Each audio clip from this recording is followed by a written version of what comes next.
Taurus, pag-ibig ng mga Taurus. Okay, sa mga Taurus ito guys, sa pag-ibig, tingnan natin ang inyong pag-ibig. Ito ay love reading guys. Ano man lalabas dito is ito ang inyong sitwasyon sa mga Taurus sa bibigyan ng message today, February 15, 2026. Okay, sa mga Taurus ito guys, sa pag-ibig ninyo. Meron kayong magnetic connection ng person na to. There is a very strong pull and intensity that draws you to this person. O ikaw lang ang malakas ang tama sa tao na to, Taurus. Okay. Mukhang kayo ay in love sa isang person para itong magnetic na starstruck ka sa person na to, Taurus. Okay. Tignan natin ang inyong kasalukuyang sitwasyon sa pag-ibig. I need 2 messages dito sa mga Taurus sa kailang pag-ibig. Pag-ibig ng mga Taurus. But kayo ay may problema, kaya apektado din ang inyong pag-ibig sa inyong finances and career. Mukhang apektado sapagkat kayo may mga responsibilidad sa inyong pamilya. So nagtatalo ang inyong love life at saka ang inyong pag-ibig. Pag-ibig at saka ang inyong career. Okay?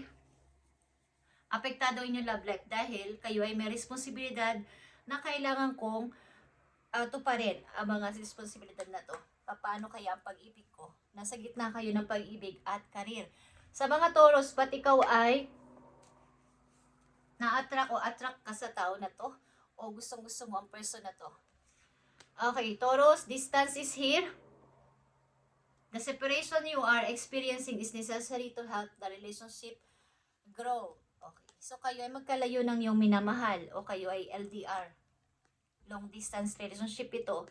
Nasa malayo ang iyong minamahal but mahal mo siya. Okay?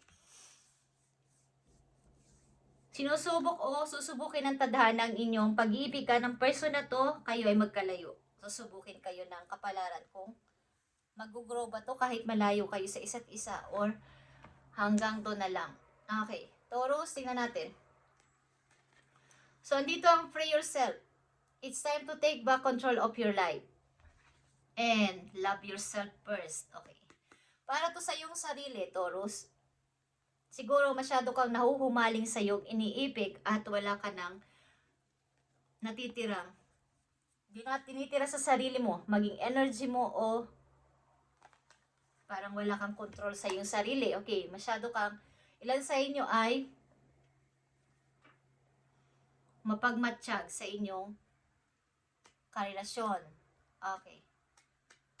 Anong kahantungan nito, Taurus? Sa inyong relasyon ng tao na to, distance kayo or malayo kayo sa isa't isa ng person na to, Taurus. Free yourself. At maaari rin ang isa sa inyo ay mayroong relasyon kayong dalawa but may relasyon sa ibang tao. Okay? Di ko sabihin, third party. Okay guys, so love yourself first at it's time to take back control of your life. Sa pag-ibig na to, kayo ay masyadong nahuhumaling sa inyong person.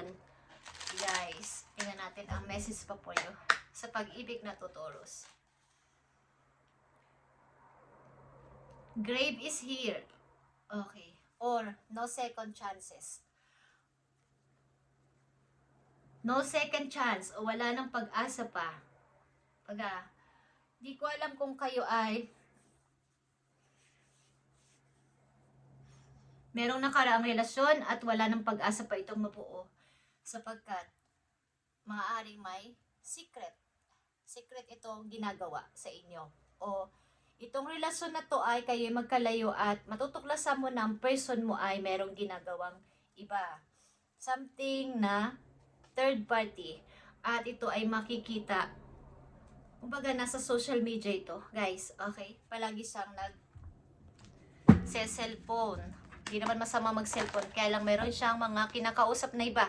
O meron siyang sinachat na iba sa social media. Hindi ko alam kung ibabalik mo na ang energy mo sa iyong sarili at bibigyan mo ng time ang iyong sarili about sa pag-ibig na to at the same time kayo ay may problema sa inyong kumbaga may responsibilidad din sa pamilya na kailangan bigyan ng pansin. Wala ka nang tinitira sa iyong sarili para sa pag-ibig na to. At maaaring ang iyong connection ay mayroong ibang kinakausap o may ibang sinachat, guys. Okay. Taurus, tingnan natin ang message dito sa Free Yourself at Love Yourself First. Para to sa iyong sarili. Maaaring full ka sa tao na to o na-drone ka, okay? Nahulog ka. Free yourself, Taurus. And love yourself first. Nakikita nyo ba to, guys? Okay, awakening is here. Ginigising ka na yung mga angels na gumising ka na. Okay, makita mo ang katotohanan, Taurus, na ikaw ay niloloko na ng yung partner. O kailangan mong gumising. Bigyan ng energy ang iyong sarili. Take back control of your life.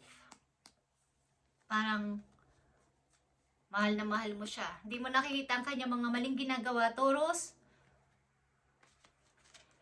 At sa career mo, may mga paparating na opportunity sa'yo. Free yourself. Okay, nakita mo tong innocence. Ito ay 0.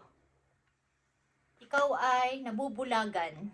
Hindi mo nakikita ang ginagawa ng yung partner na to, okay? Na hindi ka na, baga hindi siya honest sa'yo.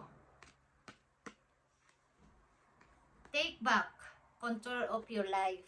Magsimula ka sa 0 at alam mo na ang mga susunod mong gagawin. Alam mo na kung saan ka mag-iingat at alam mo na yung mga taong pwede mong pagkatiwalaan. Mag-iingat ka na kung ikaw ay makakahanap ulit o makakatagpo ng taong mamahalin. Alam mo na ang gagawin mo sapagkat mayroon ka ng experience about dito. Okay?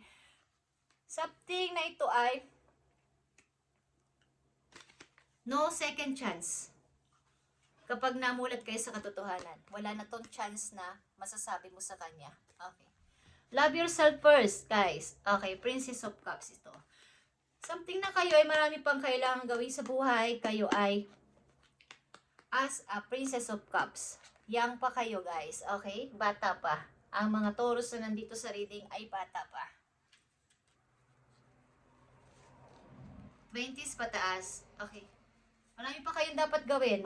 Siguro mapagpasensya kayo sa inyong kasintahan o karelasyon, guys. Mapagpasensya, mapagpatawad. Taurus, kahit alam nyo na o nakikita nyo nang mayroon siyang ginagawang iba o hindi kaaya-aya, ay pinagpapasensyahan nyo at pinapatawad ng pinapatawad.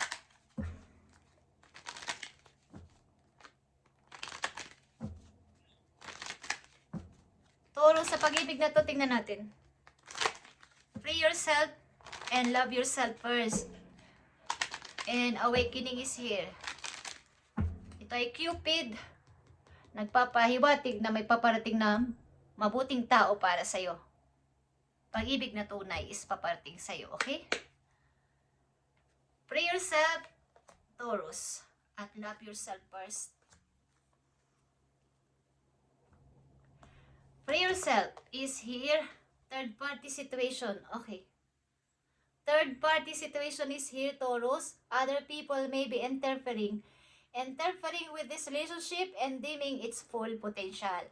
May potential ito talaga na may third party sa inyong relasyon ng tao na to na ka-LDR mo, Taurus. Kaya free yourself, take back control of your life.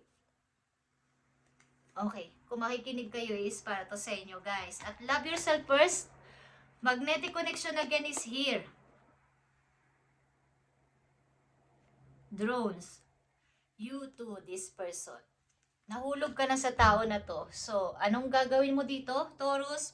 Pakiramdaman mo ang iyong sarili kung ano ang gagawin mo. Okay? Sapagkat ikaw ay nahulog sa patibong. Okay. Katulad ng una kong sinabi, may third party dito, guys. Sa inyong relasyon ng ka-LDR mo. Kayo ay magising at take back control of your life. Love yourself para bigyan ka ng respeto ng sino man tao na makakakilala sa'yo.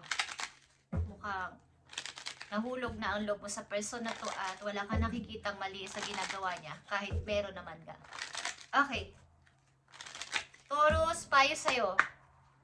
Tingnan natin.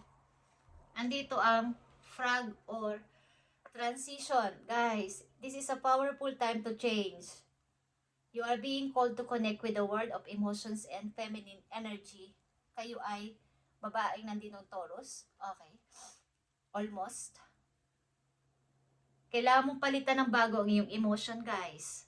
You may also need to engage sa process of cleansing.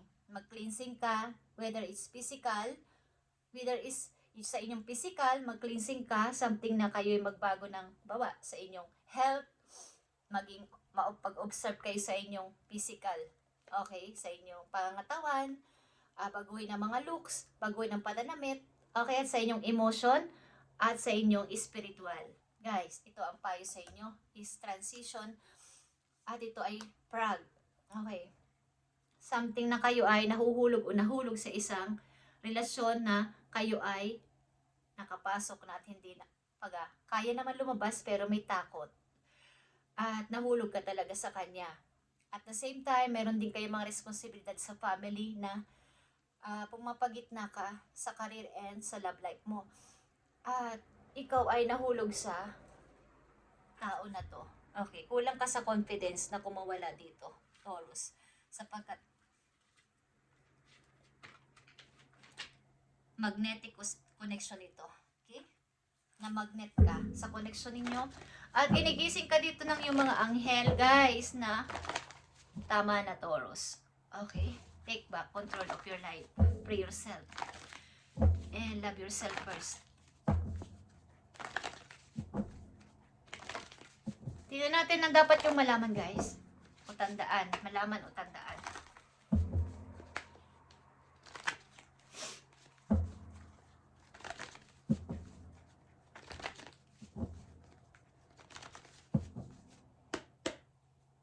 Malaman o tandaan, Taurus. Okay. Victory and success is here. Dapat mong malaman at tandaan na ikaw ay magtatagumpay. Any na gagawin mo sa buhay, malalagpasan mo yan. Yung pagsubok na yan, pag-ibig man yan o sa iyong sitwasyon sa buhay, sa pananalapi, ikaw ay magtatagumpay. Ito ay 6 of Wands, guys. At ito ay pagtatagumpay. Masasabi mo na ikaw ay nag-win o winner ka. Napagtagumpayan mo to, nalagpasan mo ang mga itong storm na to sa buhay mo. Okay, sinasabi nilang maulap sa buhay, malalagpasan mo to at sasaya ka. So, dapat mong tandaan, ha? Ibalik mo ang iyong control sa iyong buhay. Maging malungkot ka man at feeling alone kapag nangyari ito, is malalagpasan mo to ng sobra. Okay, Taurus. Thank you and God bless.